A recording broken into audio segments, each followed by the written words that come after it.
аққан қанды бізде мына артериялардың бойымен ағады. Олар орналасуына қарай бетке және терең деп бөлінеді. Терең орналасқан веналар біздегі аяқ артериялардың қасында жұптасып немесе тақ күйінде жүріп, сол артериялармен аттасып келеді. Артерияларды жоғарыдан төмен айтсақ, веналарды төменнен жоғары қарай қанның ағу бағытына қарай айтамыз.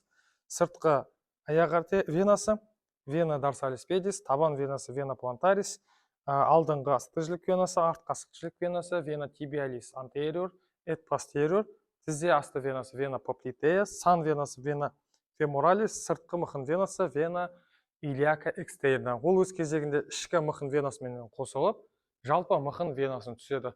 Ішкі мықын венасы вена илиака интерна, ал жалпы мықын венасы вена илиака коммунис деп айтамыз.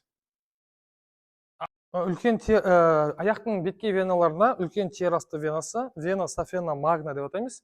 Ол аяқтың латеральды және артқы жағынан алдыңғы жағынан қанды жинап, латеральды бағытталып, сан венасына келіп құйып аяқталады. Ал кіші терасты венасы бұл балтырдың артқы жағымен жүреді, вертикальды жоғары бағытталып, аяқтың артқы және бүйір жағынан қанды жинап, тізе асты венасына келіп құйып аяқталады. Болды.